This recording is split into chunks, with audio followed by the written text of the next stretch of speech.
We're leaving today and entering a world of Mickey Mouse waving, princess meeting and greeting, lightsaber clashing, the Twilight Zone Tower of Terror dropping, Banshee flying, Space Mountain launching, galaxy rewinding. What's the one with galaxy rewinding? Fireworks igniting. World of other worlds. For whatever you love. Infinite worlds await at the most magical place on Earth. Walt Disney World Resort. Turning headline news into punchline gold. 5 nights a week. The Last Show with David Cooper. Should I? Hello? It's Vet Talk or Pet Talk. Dr. Cliff Redford is here to talk about the amazing drugs that animals can be prescribed and what he recently prescribed a pet. You won't believe what happens next. Is that good clickbait, Cliff? I don't know. That's that's a good stand-up joke there. I love it. It's all things animals. Okay. My kitty was on an anti-rash dermatitis medication. Worked out well for him. By the way, I never thanked you. I sent you horrific pictures of my cat's rash, and you're like, yeah, he needs medication. Yeah. So we took him to the vet. Thank you. I think your vet should thank me. They should be giving me like a referral fee or something, right? Probably. That's how it should work. I go to a great vet. He's called I'm going to give him free advertising. It's called the Cat Practice. And it's a cat-only vet in Manhattan here. And they love cats there. They just... Because my old vet, I think this happens. No one talks about this. They're like, oh, we treat all animals. But I think there's some vets that are biased for dogs, that they really like dogs. Biased positively for dogs. And it's not that they're going to like harm your cat, but they just like don't have the patience and the love for kitties that they do dogs. And as a cat owner, you don't want to go to a vet like that. The emotional side of it, the EQ side of it, the bedside manner of dealing with a dog is very different than dealing with a cat. If you snuggle up to your average cat patient and rub their bellies and, give them, soft noogies to the head, they're going to rip your face off. But the dog, that's amazing, right? If a dog is being a little bit aggressive, you can kind of say, hey, settle down, sit.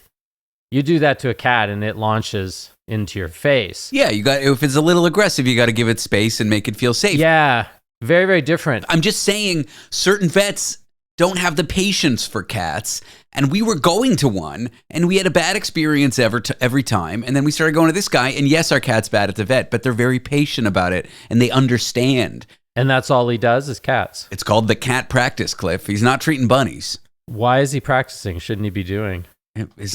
He shouldn't be practicing. Is this your doctor and veterinarian joke? Why are doctors' offices and veterinary offices called practices? That's a great question. Yeah, I practice medicine. No, I do medicine. And legal. I'm like, I don't want my lawyer practicing. Do a good job here. This is the real thing. I might go to jail.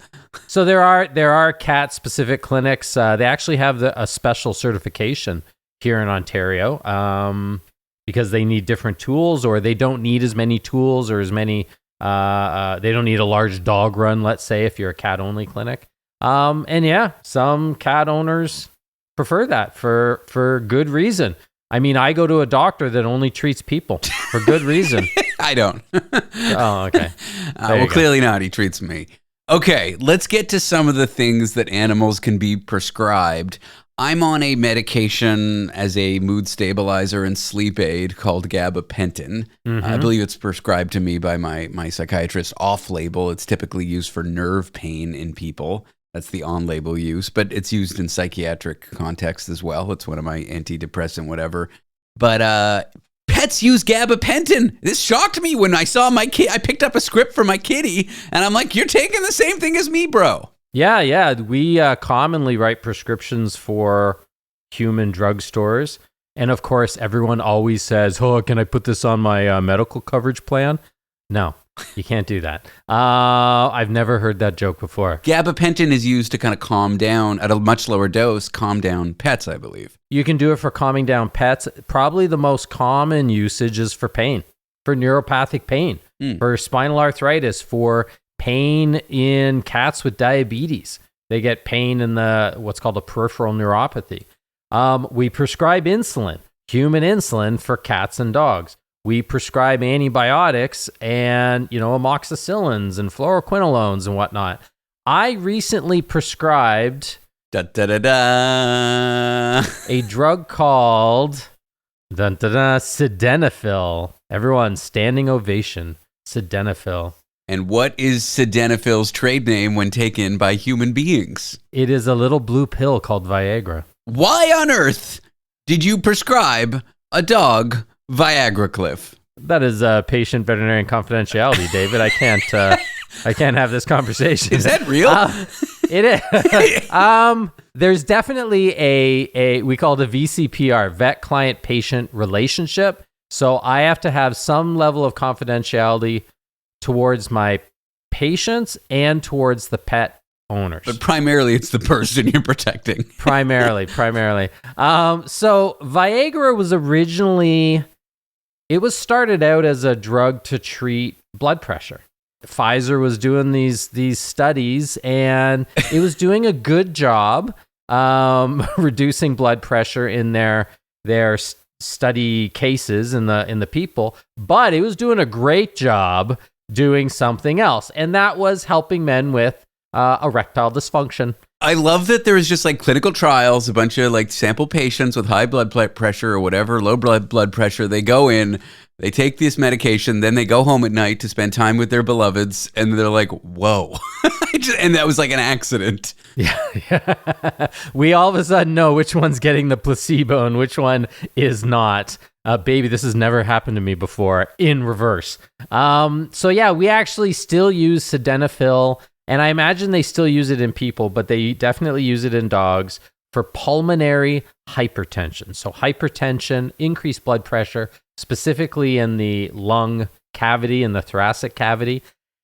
And people, I warn people, I'm like, look, I'm going to prescribe sildenafil, and every once in a while you'll see the guy's eyes kind of go up and you go, okay, you're aware of this product.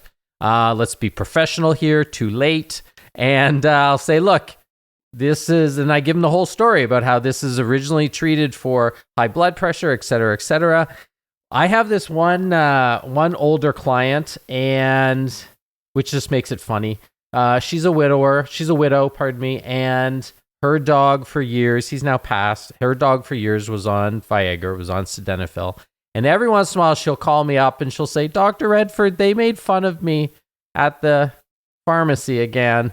Because apparently they were like going, okay, Mrs. Smith, this is for your dog, right? Sure it is, Mrs. So talk about one, unprofessional for the pharmacist side. Second, hilarious. We had another dog that, unfortunately, we often have to prescribe this with really severe end stage cardiac failure, and the dog didn't last very long. They ended up having to say goodbye to it. And the guy's like, I got $300 worth of Viagra here, so I'm having a party. Now, we would never recommend taking the medication for your pet. It is, do not do it. It is not safe, blah, blah, blah. But is it the same pills that come from the same manufacturers, or are there special animal formulations? No, it's 100% the same pill with the same side effects. I know this because I'm a doctor, not because I've tried it. Yeah, so you know what? It's another reason to friend up your, if you meet a veterinarian at a cocktail party, you might want to have a conversation with them. You never know when they can help you out of a little, let's say, sticky situation. I hate you so much. Any other medications that would surprise people that pets can be on that people are also prescribed? Thyroid medication, very commonly, right? Various medications for glaucoma. Yeah, like almost anything. I mean, the reality is drugs are tested on dogs and cats and rats and whatnot first. They then go on to the human side of trials, and whether they are successful in the human side of trials or they're not, they eventually get pushed into the animal side of that pharmaceutical company's division, and they're going to try and squeeze out every penny they can, right? So it is very, very common all the time. Since we've been discussing snakes, we are going to discuss snakes after the break. Some people are scared of them. Some people are not. Some people don't care about them. Why? It depends on how you were raised. It seems like this is an interesting scientific research paper, and we will cover it with Dr. Cliff Redford in just a moment. Scared of snakes? You'll want to listen to this. Ooh, I like that. Well done. From athletic stuff like a full court pickup game, swish, to athletic-ish stuff like a half-mile stroll. Get those steps in. Head to Sierra or Sierra.com for the brands you want at the prices that let you do it all. From athletic to athletic-ish, Sierra's got it. A bunch of researchers went into a kindergarten, or at least got 100 kindergarten-aged children to see how they responded to snakes. I'm here with Dr. Cliff Redford, a veterinarian. What did these researchers find? We're about to find out. First of all, Cliff, who gets funding to do this? Like, get a bunch of toddlers and let's get some snakes out and then get our notepads out and publish a scientific paper. It's wild to me. I think whoever got this is going to make another one of those snakes on a plane movie. Definitely. We need another one of those movies. There are a lot of Monday to Friday snakes on this, whatever he says, plane. Have you ever seen the where they bleep out all the MFer? Yeah, Samuel S. Jackson? S. I don't know. One of them. Samuel some letter. L. Yeah, well done. Yeah, so this is we'll call it a study out of Oregon State University, OSU. And yeah, they basically spoke to 100 kids and talked to them about their feelings regarding snakes.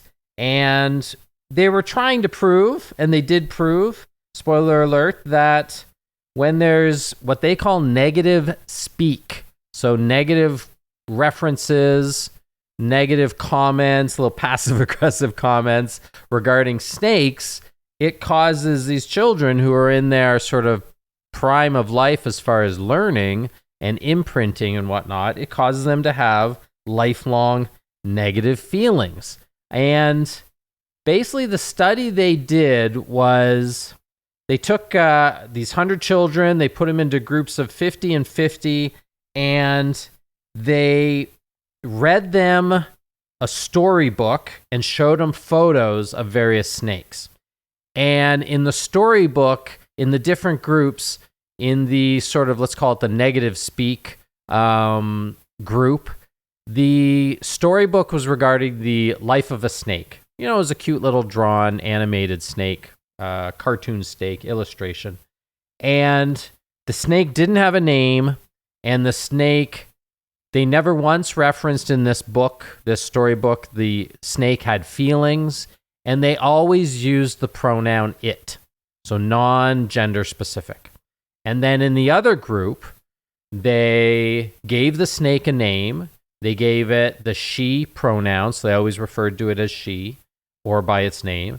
And they discussed that the snake had feelings. Maybe the snake was afraid, and maybe the snake was happy, and maybe the snake was sad, right?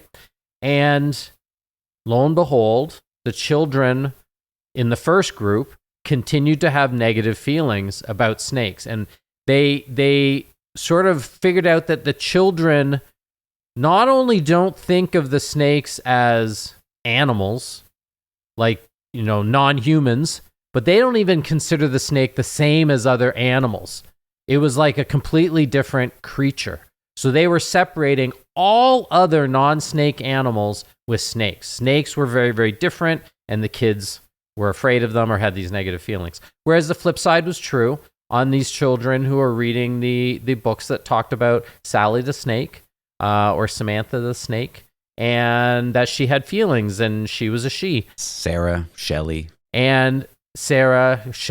who knows? And they basically felt that the snakes, they anthropomorphized these snakes. They made the children believe truly that the snake is a positive creature and might actually be close to human as much as to animals. So there you go.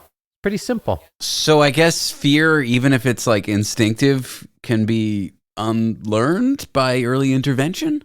Yeah, exactly. That's exactly what they figured out. So they had realized that for whatever reason, all across different societies And there's stories and there's legends about snakes in all different kind of cultures and religions, and the snakes always seem to be the bad guy or the bad it. Certainly in Judeo-Christianity and the Bible, Adam and Eve, people don't like that snake. Yeah, exactly. It's just an apple. Or a pomegranate. I think they determined it was actually a pomegranate. I thought it was an apple. That's what they say, but I don't think there were apples back then. And pomegranates apparently have aphrodisiac properties. They do, yes. We could talk about that too. Anyways, so snakes culturally have a very negative sort of connotation, and people are almost born with it.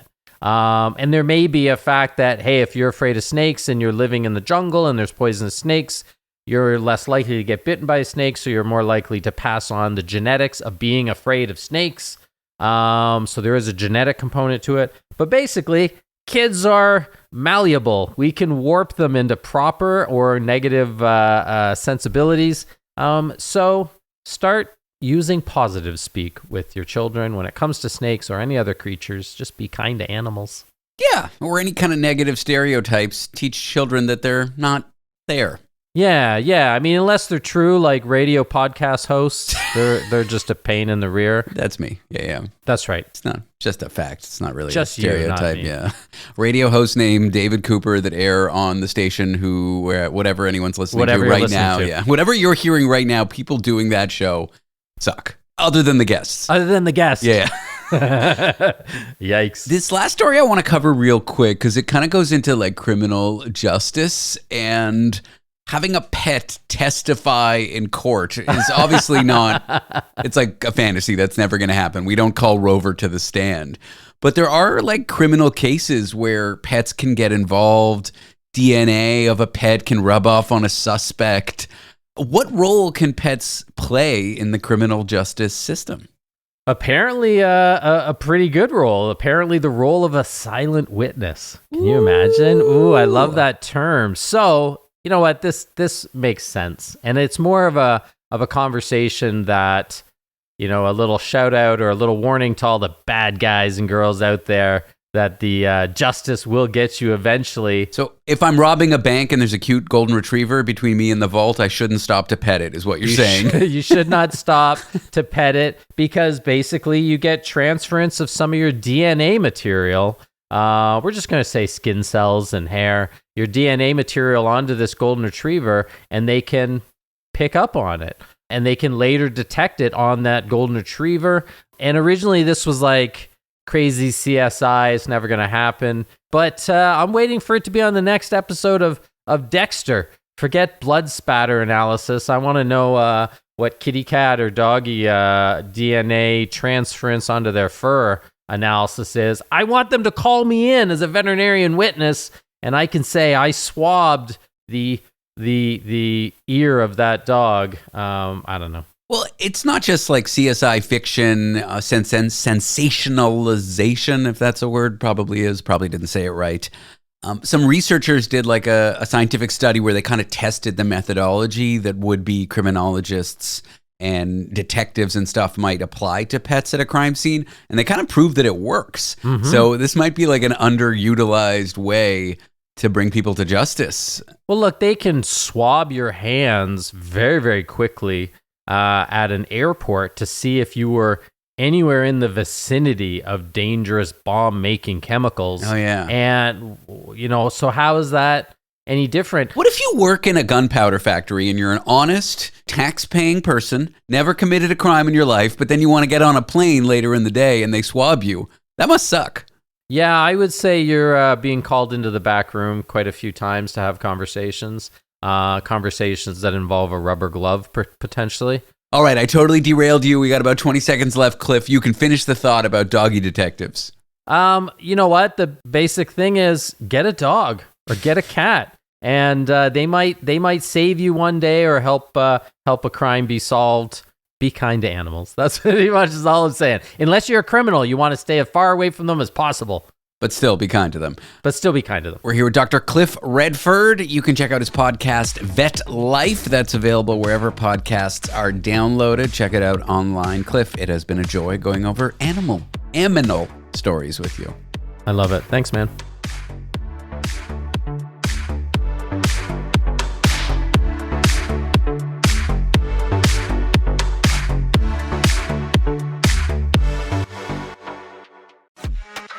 Monster Energy. Everybody knows White Monster Zero Ultra. That's the OG. It kicked off this whole zero sugar energy drink thing. But Ultra is a whole lineup now. You've got Strawberry Dreams, Blue Hawaiian, Sunrise, and Vice Guava. And they all bring the Monster Energy punch. So if you've been living in the white can, branch out. Ultra's got a flavor for every vibe. And every single one is zero sugar. Tap the banner to learn more.